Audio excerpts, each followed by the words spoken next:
Anyway, let's go ahead and get started with this. Your actual exam looks a whole lot like this. It's actually a little bit longer, but it looks the same. So that's good. As always, we start off with a little bit of nomenclature. These are actually all dyes.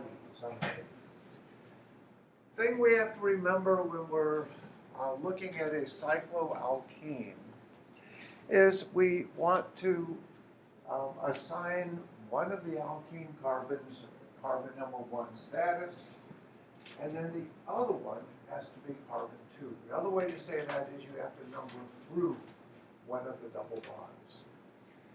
As we look at this ring up here, we have a methyl group attached to one of the alkene carbons. That would give us a 1-methyl if we made that carbon 1. So let's go ahead and do that. If this is carbon 1, this must be 2. And then the second double bond will start at 3. So what we have here, a methyl group in carbon 1, double bonds in 1 and 3. It's a cyclopent, and it's a diene. So a cyclopentadiene is our root name, and we simply have a 1-methyl and a 1,3-diene. 1-methyl, 1,3 cyclopentadiene. Any questions? Our next guy, well, this is a diene. Again, we want to give the double bond the lowest possible number. Now this one is obviously interior to the chain. This one is at the end. So probably we want to let this guy be number 1. We therefore have double bonds in carbon 1 and 3 again. We'll see that this is called a conjugated system. That's in the next semester, I believe, but a very simple thing. We also have a methyl group here in carbon 2, an ethyl in carbon 3, and we have stereochemistry. For this double bond, we have 2 hydrogens, so that doesn't count.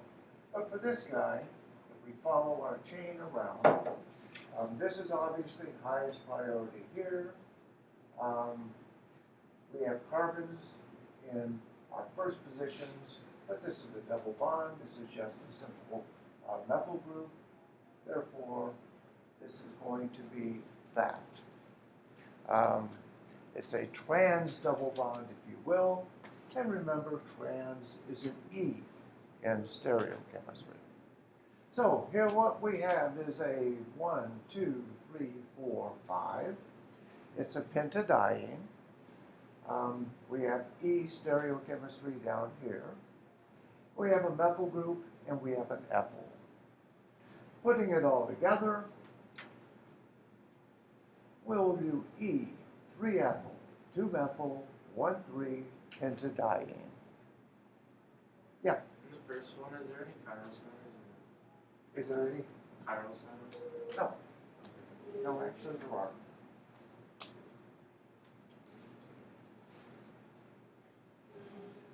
Remember, things are simply arranged alphabetically: ethyl, methyl, and then your parent. Any questions? Our last guy here. Once again, we're going to have a pentadiene, aren't we? We're going to have to start numbering somewhere to, no, I don't have prints.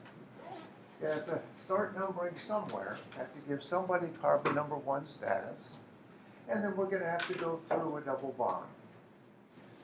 There's symmetry here, so it doesn't matter which one you make number 1, but we're going to do either this or this carbon as 1. That means that this must be 2. And our second double bond is down here at 3. Our methyl group is now going to be up here in carbon 5. If we had here, we would do 1, 2, 3. That's lower for the methyl group, but we would be down here for 4 for our second double bond. So the double bonds win. We're going this way. So give the lowest number to the double bond. We go through the double bond, meaning this is carbon number 5. And it's a 5-methyl 1,3-cyclopentadiene.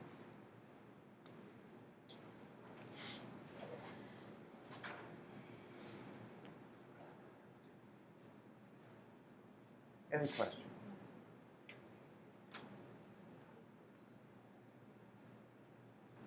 All right, one more little simple structure here. It's going to be a cyclopentene. We have 2 methyl groups on the ring. These have stereochemistry. One's up, one's down. They are trans to each other. You could call it E if you want. E is probably more correct. Or in this case, you would probably assign these as R or S. We'll just call them trans for right now, because that will work. We need to number our double bond. Remember, we have to go through the double bond, look for our lowest number sequence. If we start off with this as number 1 and 2, I think that will work. That gives us a methyl group here at 3 and 4. And again, the stereochemistry is trans. We simply have a cyclopentene as our parent, and putting it all together, trans 3,4-dimethyl cyclopentene. Probably the best way to name this, the most rigorous way, would be to assign R or S stereochemistry here and here, and indicate that as 3R, 4S. But this is good enough for now. Any questions? Yeah? You said we could make it 1 cyclopentene if we wanted to, right? Nope. You don't? Okay. Nope, you don't need to indicate where the double bond is, because it will always be carbons 1 and 2. All right, now we're going to go backwards. We're going to draw a heptene. We're going to make it a 1,1-dichloro, 1-heptene. Our parent here is a 7-carbon chain with a double bonded carbon 1. So we start off with this. We simply have a 1,1-dichloro. So here at our terminal carbon, we're going to put our 2 chlorines. And that's it.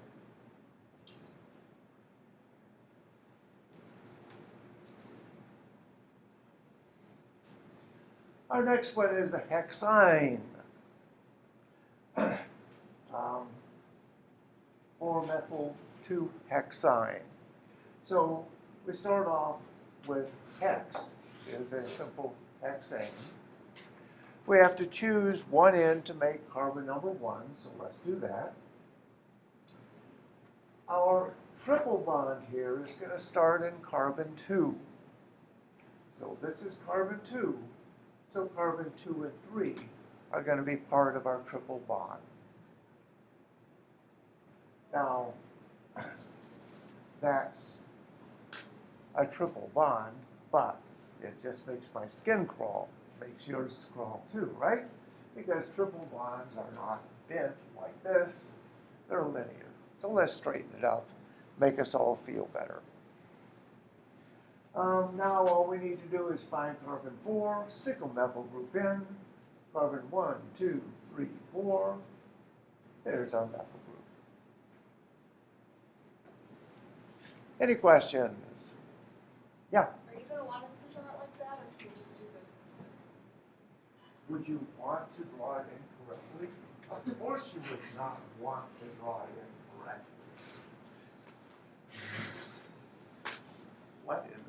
world are you thinking? All right. Again, your exam will have essentially the same front page with the same assortment of nomenclature. Next, we're going to have reactions. Remember, these are going to be all of the reactions of alkenes and alkynes. And what you want to do is just very neatly draw the products for each of these. The way that we know to do reactions is to simply look at the functional group, it's a double bond, then we look at the reaction conditions and we say our little spiel to ourselves. This is an alkene. We have HBr in the presence of peroxides.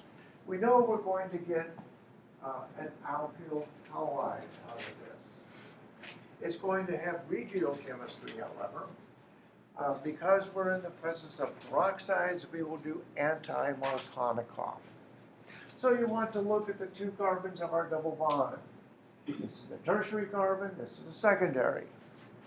Because it's anti-Markovnikov, bromine is going to be attached adjacent to the most stable carbocation, or in this case, the most stable radical reaction mechanism. So that's going to be here. So our bromine is going to be on our secondary carbon, and it's just going to look like that. Don't need to show stereochemistry because, of course, it will be random.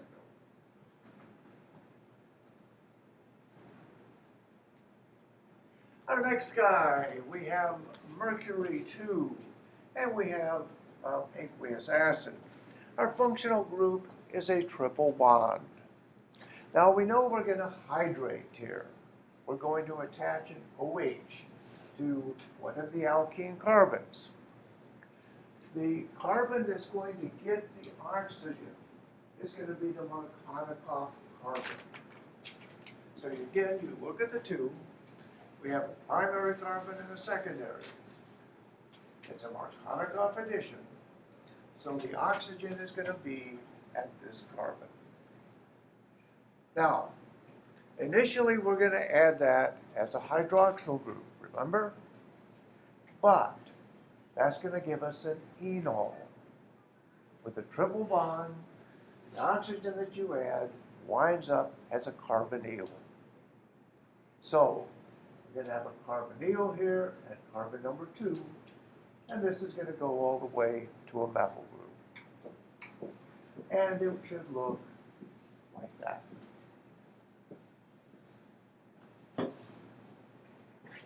Any questions? Remember in the initial product, this is an OH group, single bond with an OH, double bond is here, enol. The enol rapidly rearranges, called tautomerization, to the carbonyl. Our next one, we have a triple bond as an anion, lithium salt. And we have bromomethane. This is going to be a very simple SN2 reaction. The alkyne anion is simply going to attack the methyl group of bromomethane. The bromine is going to leave. We're going to make a bond between the alkyne and the methyl.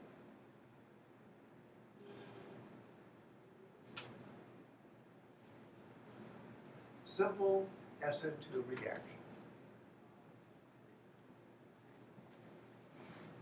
And our last one on this page, we have a cyclohexene here with a couple methyl groups. And we're reacting this with HOBr. This is going to give us a halohydrin, isn't it? So the bromine will go to one carbon, the hydroxyl group will go to the other. There's an intermediate bromonium ion. We all remember that. There is both stereochemistry and regiochemistry to this reaction. The regiochemistry is that the hydroxyl group will go to the carbon that gives the most stable carbocation. Well, here they're the same, so that doesn't matter. The stereochemistry is that because there's a bromonium ion intermediate here, the hydroxyl group and the bromine will be trans to each other. So all we have to do is make sure we show trans stereochemistry, and something like that will work. Here I've used a chair, put two methyls axial, and a bromine in the hydroxyl group equatorial. Once again, they are trans to each other. Why are they trans to each other? I'm sorry? Why are they trans to each other? Well, this is carbons 1 and 2 of the cyclohexane. They're both equatorial. Think about it as pointing up, pointing down. If you did a ring flip, this would be axial, that would also be axial.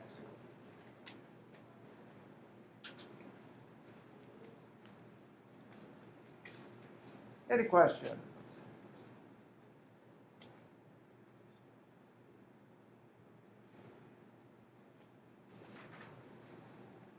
All right, here we have a benzene ring, and there's an alkene attached to it. Now, we haven't covered the chemistry of benzene rings yet, but even though it looks like a cyclohexatriene, remember that it's not. So the standard reduction conditions will not bother the ring. It just sits there. The double bond, however, will be reduced in the presence of hydrogen, platinum on charcoal. Platinum on charcoal is a very powerful catalyst. All we're going to do is add the two hydrogens here. Now it comes in with stereochemistry, remember. Stereochemistry is that the two hydrogens must be cis to each other. For this, we don't have to worry about stereochemistry because we can't tell anyway.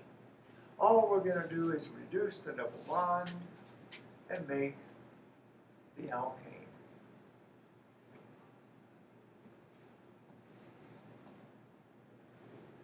So you don't have to show the hydrogen there.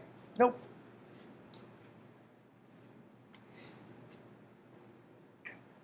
Now our next one, we have an alkyne. And we're also doing a reduction, but we're using Lindlar catalyst here. Now remember, Lindlar catalyst, we have platinum or palladium deposited on barium sulfate. That makes it a really, really lousy catalyst. Because it's a lousy catalyst, you're only going to add 1 mole of hydrogen. The stereochemistry is the same as we said for the first one. They're going to come in cis to each other. We're going to start with an alkyne, and we're going to make an alkene. Stereochemistry, because it's a cis reduction, is going to be cis alkene.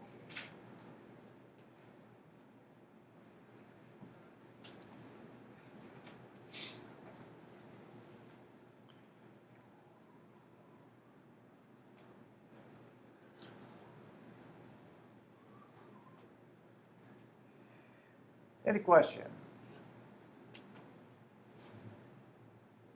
Do I really have to show those hydrogens for them? You don't have to show the hydrogen, Okay. but you must show it cis. Okay. I must look at it and say, yep, that's cis.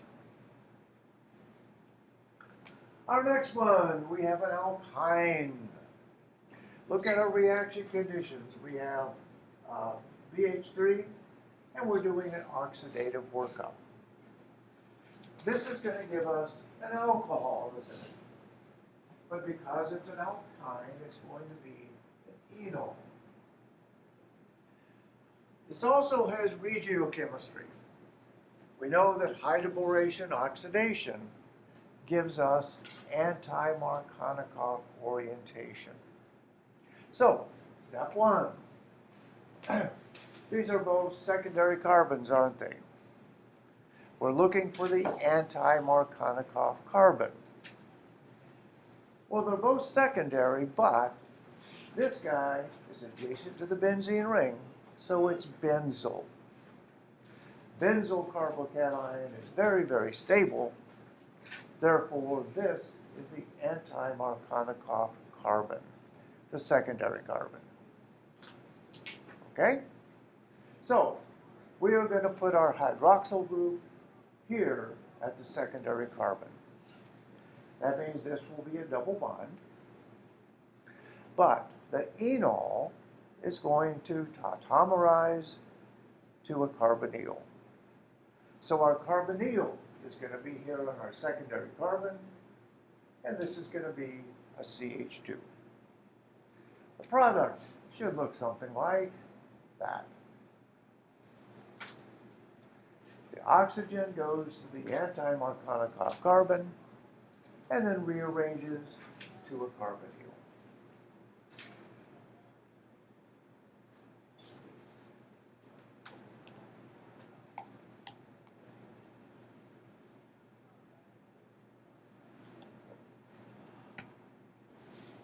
Any questions?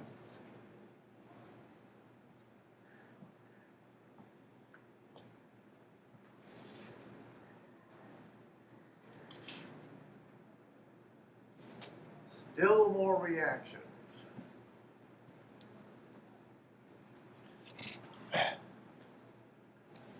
Our first one here, this is a methyl cyclohexene, isn't it?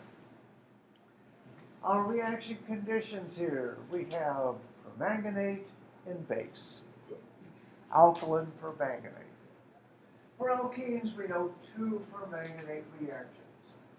If it's alkaline, it's going to form a 1,2 diol. If it's acidic, it's going to split the double bond.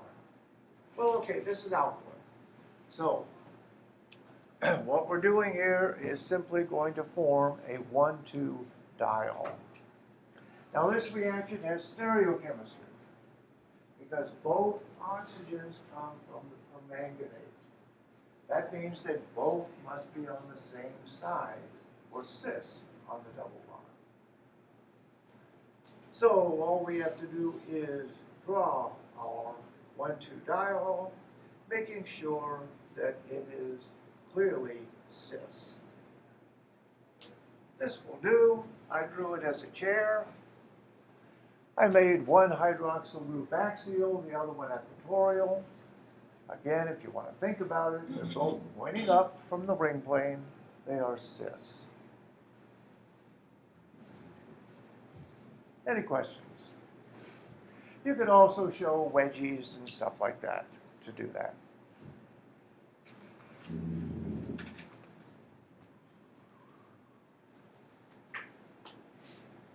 All right, deja vu all over again here.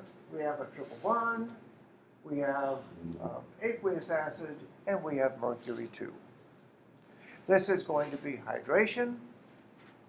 Initially, we're going to add the hydroxyl group to the Markovnikov carbon, but here they're both secondary, so it makes no difference. Oxygen is going to go on one of these as an OH group. That's going to give us the enol, and that's going to rearrange to a carbonyl. So one of these will be a carbonyl, the other will be a CH2.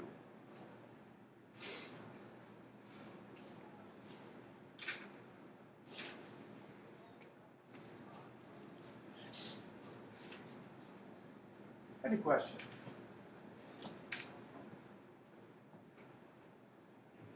All right, here we have an alkyne. And we have sodium sitting here and actively dissolving in liquid ammonia. It's fizzing. This is going to be a reduction. We're going to take hydrogen radicals and add them to our triple bond. These are going to go on one at a time. Because of that, the alkene that we form is going to have the most stable orientation. That is, it's going to be trans, so we're going to put our two big groups opposite each other on the double bond. We're going to get an alkene, and it's going to have trans stereochemistry. And that would do it.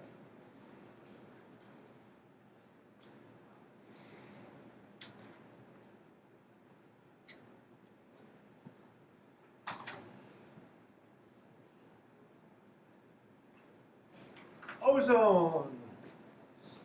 Ozone followed by a dissolving metal workup. This is going to form an ozonide. The ozonide is then going to be reduced by our zinc in aqueous acid. Ozone is going to wind up splitting our double bond. It's going to make aldehydes and ketones. In an ozonolysis, the things that are attached aren't going to change. Just the two sp squared carbons, the two carbons of the alkene, are both going to be carbonyls. So this is a carbonyl. This guy is going to be a carbonyl. This has two hydrogens. When you make that a carbonyl, that will be formaldehyde. When you make this guy a carbonyl, it has one hydrogen attached. It will be another aldehyde. Here's where we split. Our first carbon here, the aldehyde. Second carbon is formaldehyde.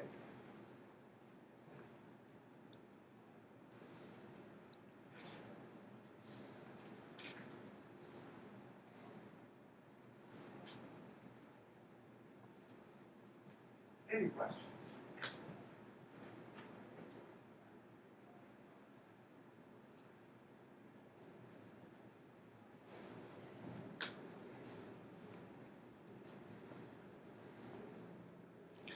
Yet another page of reactions.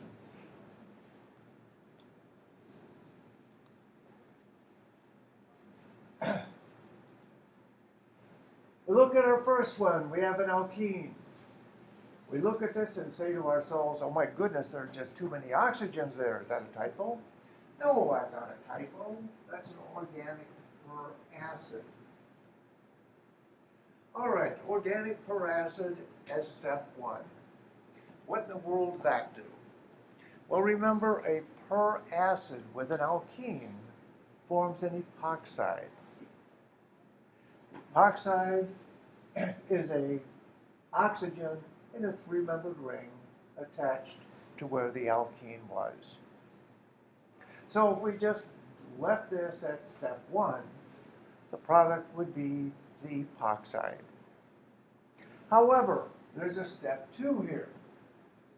After we make our epoxide and we're happy with it, we take and we dump all this into aqueous acid and warm it up.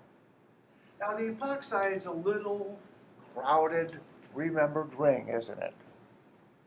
Because it's a little crowded three-membered ring, it's very reactive. In aqueous acid, it's going to be protonated, water is going to attack, and we're going to form a 1,2 diol with trans stereochemistry. So, step one here, we simply make the epoxide. Remember, we're going to add the oxygen where the double bond was. Step two, and if we didn't have a step two, this would be the product you would show. In step two, however, we're going to dump in aqueous acid. We're going to protonate this, make it really reactive. Water's going to come in and attack the opposite side. And when it does, we will form a 1,2 diol with trans stereochemistry. I think I saw in the paper that it forms a cyclic ether. I'm sorry, what? Cyclic ether? Yep, it's a cyclic ether. But isn't the other one that you showed before? Yeah, this is the cyclic ether. Okay. Very reactive, three-membered ring. Dump it into aqueous acid, ring opens, and we form the 1,2 diol. So if you don't have that two there, then it will leave. If we did have two, Yeah. it would stay the ether. Okay. Now, again, the important thing here in terms of the stereochemistry is to make sure that you show them clearly as trans. You can do that anyway with wedges, you could do it like I did, whatever. questions?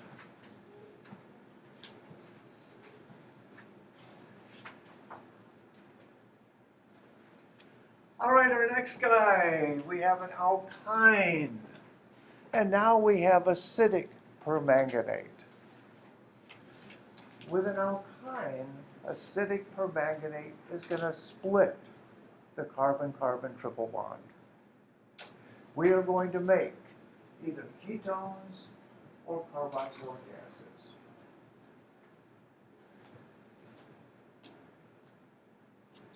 No, I take that back. We are going to make carboxylic acids, aren't we? Sorry. So what happens here is we are simply going to split this carbon-carbon triple bond, and each of these carbons is going to be oxidized all the way down to a carboxylic acid. This first one will have a benzene ring, and this carbon will be a carboxylic acid. This one will be a methyl group attached to a carboxylic acid. There's our first one, benzene ring, carboxylic acid. Our second one, methyl group, carboxylic acid.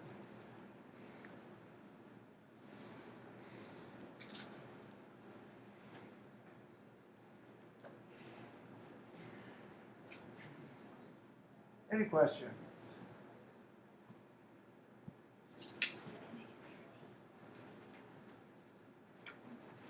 All right, here we have a simple alkene, and we have chloroform and base.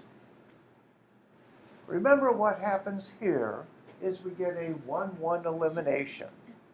So we take chloroform and we lose HCl from it. That leaves us one carbon and two chlorines. That's dichlorocarbene. Very reactive thing.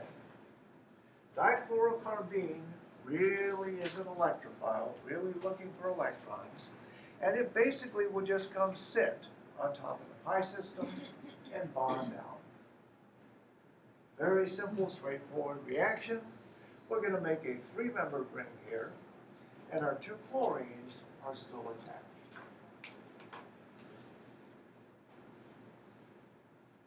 This is the carbon of dichlorocarbene. The two chlorines attached. This is where a double bond used to be. Simple, concerted reaction. And the last reaction here in the reaction set is just this. We have an alkene and we have aqueous acid. Now, we know this is going to do hydration. It's going to form an intermediate carbocation. So our most stable carbocation will be formed. This is the primary carbon, that's a tertiary. So the carbocation will be here at the tertiary center. In the second step, very quickly, we're going to add water, and we're going to make a tertiary alcohol. Product should just look like that.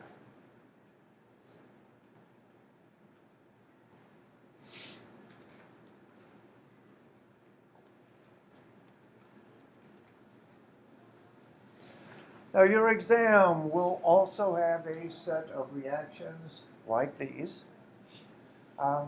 Probably half a dozen more than we had on this one. So that's good news because they're simple, right? They're simple. You always get them all right. It's a good thing. Any questions before we go on?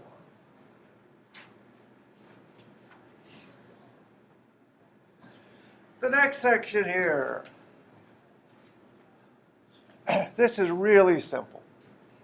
We are going to do synthesis, sort of, except here, I give you the final product, I give you the starting material, and all I ask you to do is to put in reaction conditions. Now remember, people sometimes wigged out, because how am I going to remember all those reaction conditions? Well, gee, I just told you. The second part of the exam has 20 reactions, doesn't it? And they all have all the reaction conditions clearly shown.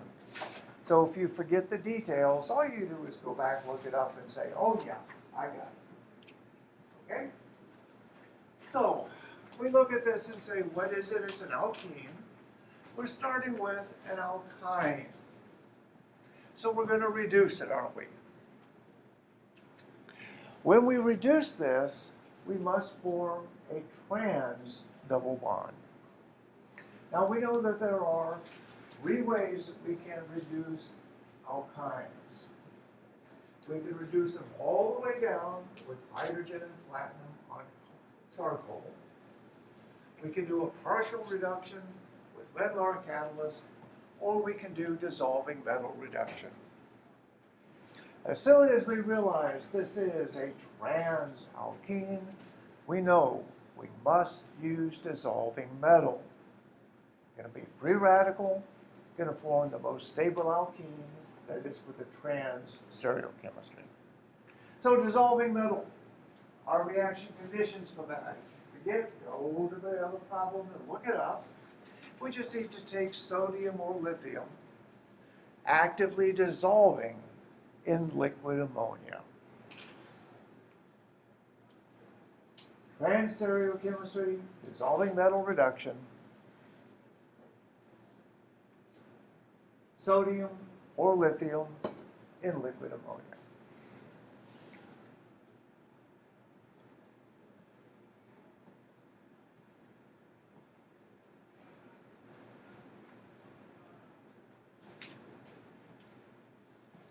Our next one, well, my gosh, it's another alkyne. And here we're getting cis stereochemistry. Remember we said there are 3 ways. You can reduce it all the way to the alkane. You can do dissolving metal to get trans stereochemistry. Or we could use our poisoned catalyst to do cis stereochemistry. Poisoned catalyst, we only add 1 mole of hydrogen. It's such a bad catalyst, it will not reduce the alkene. So the conditions for the poison catalyst is called Lindlar catalyst, or you could simply do hydrogen, barium sulfate, hydrogen, palladium, barium sulfate. Either one works. Just calling it Lindlar is probably simplest. I have a question. Sure. Instead of sodium, the first one, can I use lithium? I'm sorry, what? The first one, can I use lithium instead of sodium? Lithium, yeah. Sure. Lithium or sodium in liquid ammonia.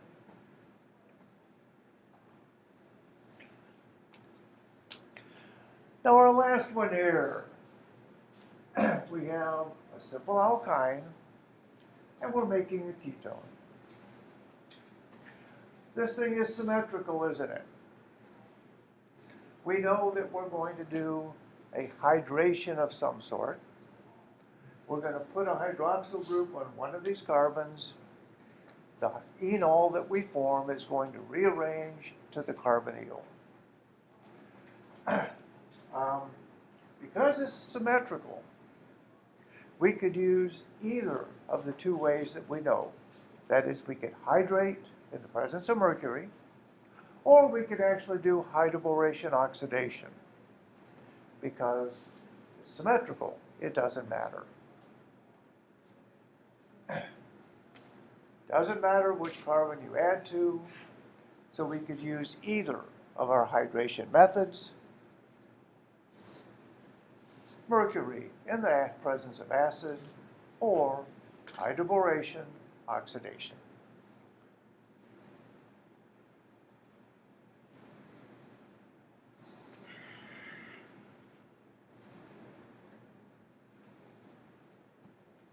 Any questions?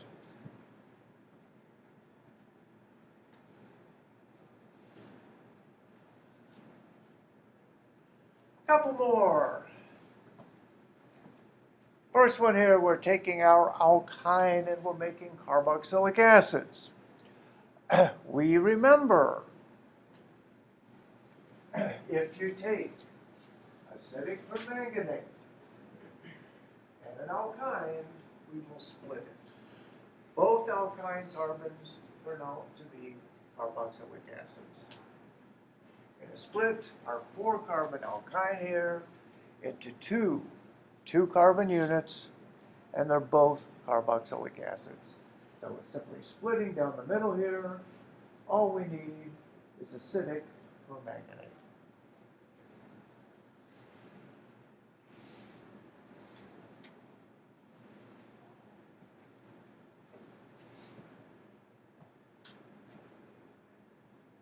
And finally, our last one here.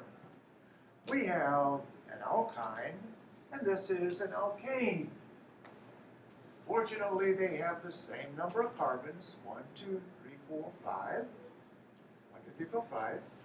So all we're doing here is our third method of reduction, right? We know dissolving metal will give us a transalkene. Poison catalyst will give us a cisalkene. Complete, full reduction will give us the alkane. Full reduction, all we have to show is hydrogen, platinum, and charcoal. This will do fine. Any questions? Your exam will also have a set of synthesis reactions that are of the same flavor.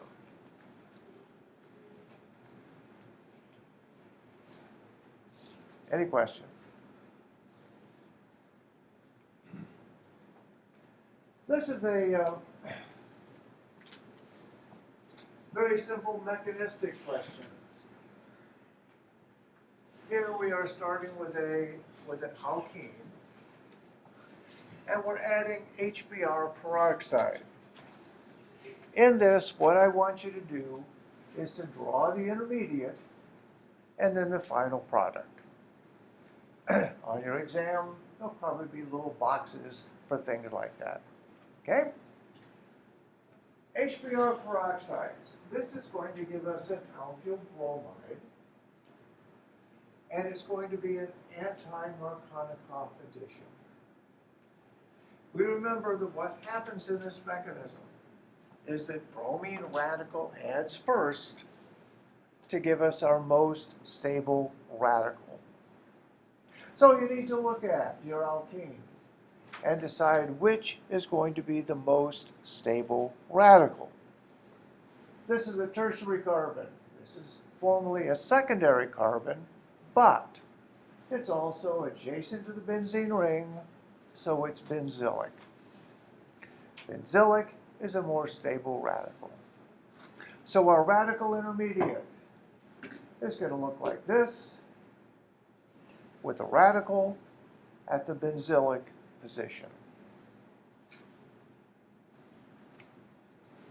Bromine radical adds, leaving the benzylic radical intermediate.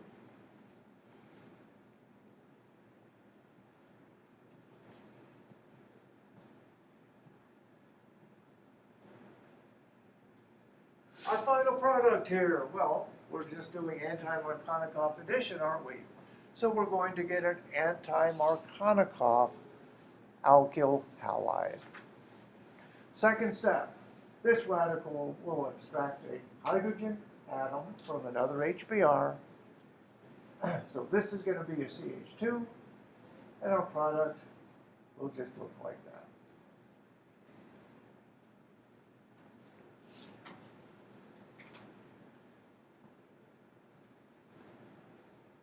Any questions?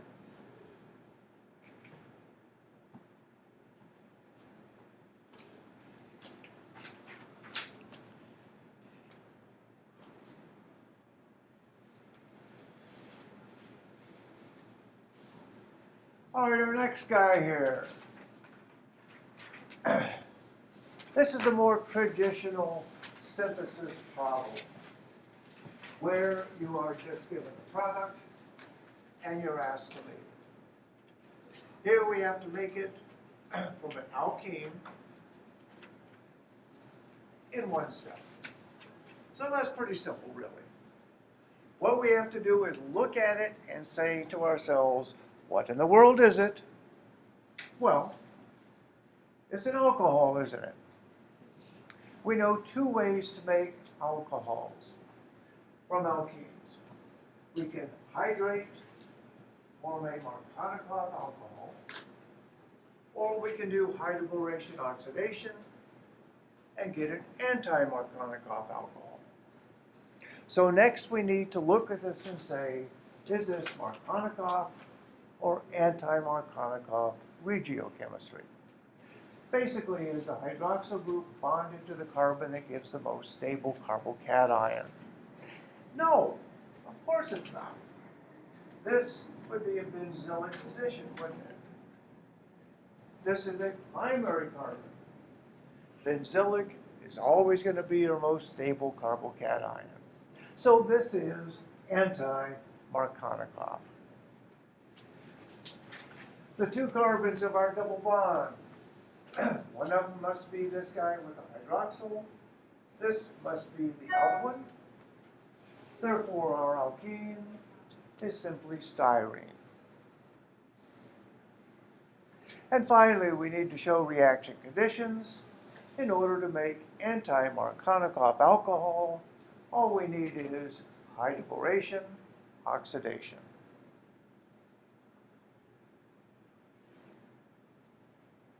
Mine says bromine instead of alcohol. Here. It does? Yes. Oh. Not supposed to. Beta. I'm sorry. If this was a alkyl bromide, you would simply use HBr peroxide, wouldn't you? Yeah. Yeah. I just missed it.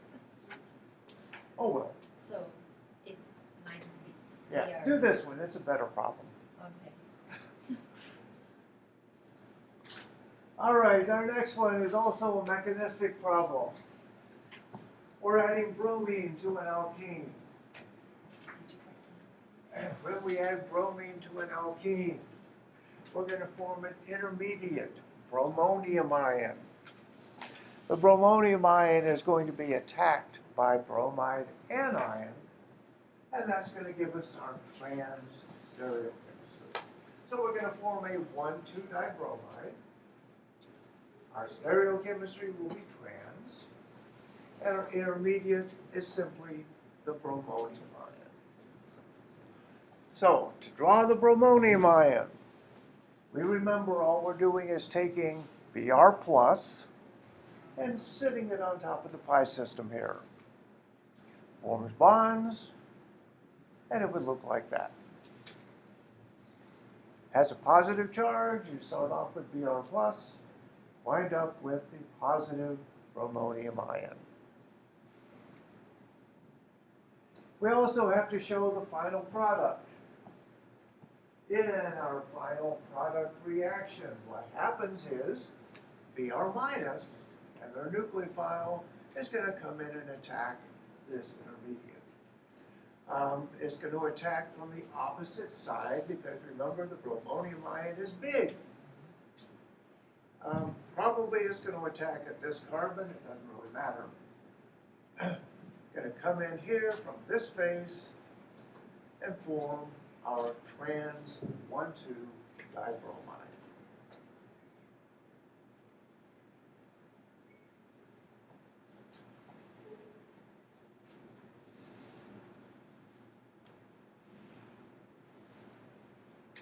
It's trans because bromine's really big, right? Yep.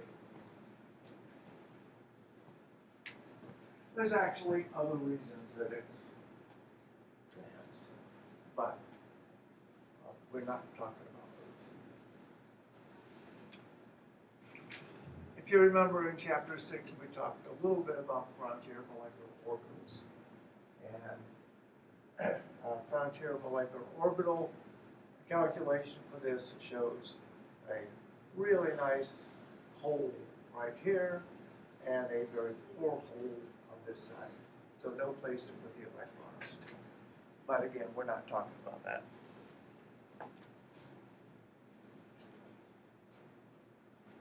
Another very simple mechanistic problem. Here we're adding HBr to an alkene. Now we know this is going to be Alkenes addition. We're going to have a carbocation intermediate, and the bromine anion will add to the carbocation in the second step. What you need to do is simply look at our two carbons, decide which one is going to form the most stable carbocation. We have a secondary and a tertiary. Clearly, the tertiary will be the more stable carbocation. So our first step is going to generate this carbocation.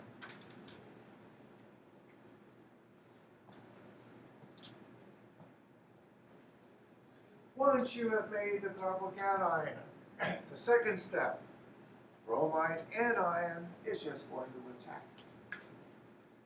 It's going to come in from either face, because remember the thing is planar, and the product is just going to be the Markovnikov alkyl bromide.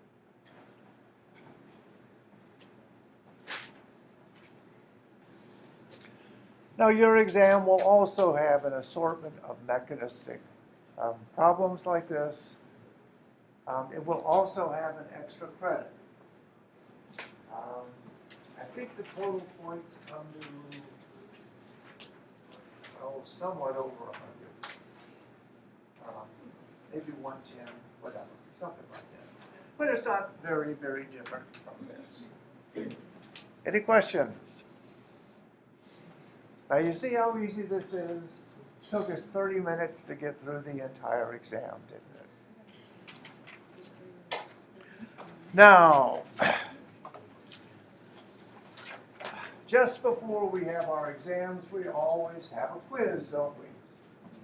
Well, because this is our first exposure to big-time reactions, instead of doing a blackboard quiz, we're going to do a real one. What you do is simply take this home, work it, bring it back on Thursday when we do lab, and hand it in. I get the pleasure of grading it. Do we get 4 attempts at this one too? I don't know why you guys are laughing, I'm not kidding. Is it going to be a take-home part for the exam again? Nope. or- Take that as Nope. well. Seriously.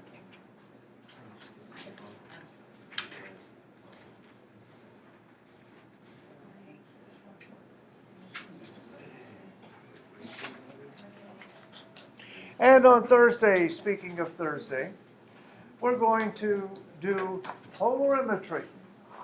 Now this is somewhat out of place, I suppose. It does seem like it would fit in better when we were doing stereochemistry. However, it's here, not my fault.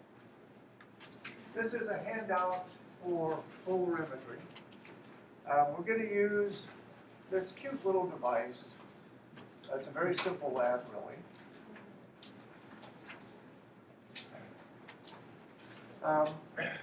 But look this over, see exactly how you're going to do it. This is a printout from the company that makes the little device that we're going to use. It is full of errors, fairly poorly done. Before we actually do the lab, I will talk to you about it. We will look at a little movie, and we will correct the errors that are in here.